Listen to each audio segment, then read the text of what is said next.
Maître Vincent Platel, bonjour. Vous êtes avocat généraliste avec une activité dominante en droit commercial et en droit du travail. Alors avant de commencer l'interview qui va porter sur le salarié peut-il revendiquer le respect de sa vie privée dans l'entreprise, pouvez-vous vous présenter de manière succincte, s'il vous plaît?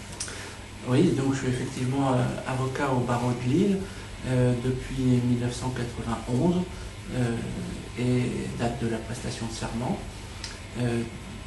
Depuis 2000, je suis installé seul à Lille et alors je n'ai pas d'activité de spécialité, mais j'ai souhaité avoir une activité généraliste avec quand même des dominantes, c'est-à-dire des activités dominantes dans le droit du travail, dans le droit commercial.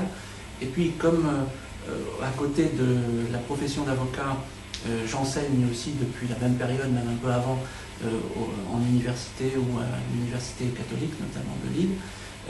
J'interviens dans une école de communication qui s'appelle l'Institut des stratégies et techniques de communication, ISTC, qui est boulevard Vauban. Je suis en charge du droit depuis la création de l'école, en fait, sur les 5 années. Et l'école étant une école de communication, j'y enseigne le droit de la communication. Donc, dans le cadre de cet enseignement, j'interviens aussi bien sur le droit au respect de la vie privée, le droit à l'image, les droits d'auteur, la propriété industrielle.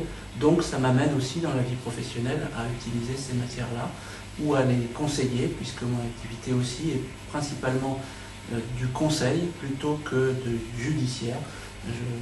J'organise mon intervention principalement dans une intervention avant le judiciaire, et s'il faut aller au judiciaire, nous y allons sans difficulté, puisqu'on a préparé le dossier par avance.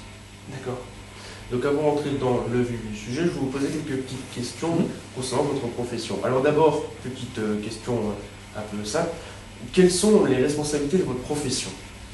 Eh bien, c'est vrai qu'à la différence peut-être d'autres professions, l'avocat est responsable de ses actes, c'est-à-dire que il s'engage sur ce qu'il dit, sur ce qu'il fait, et il s'y engage aussi bien oralement que par contrat, s'il y a une convention, mais il est à la base mandaté par son client pour agir en son nom et pour son compte, ou à ses côtés. Donc on dit qu'il assiste son client s'il est à ses côtés, il le représente s'il agit en son nom et pour son compte, et il assure sa défense. Ce qui fait que ce qu'il dit, ce qu'il fait, l'engage lui, à titre professionnel, à la différence peut-être d'autres professions dans lesquelles on vous donne des conseils, mais qui n'engagent que ceux qui les écoutent, comme disent certains.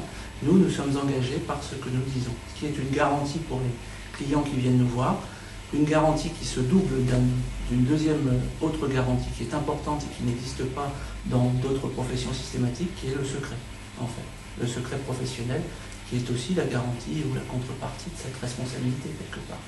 D'accord. Alors, quel est votre parcours professionnel pour arriver jusqu'à avocat généraliste?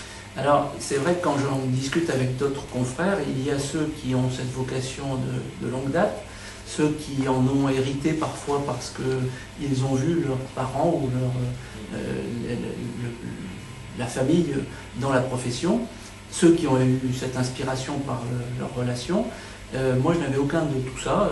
Personne dans ma famille n'est dans le droit, personne n'est avocat.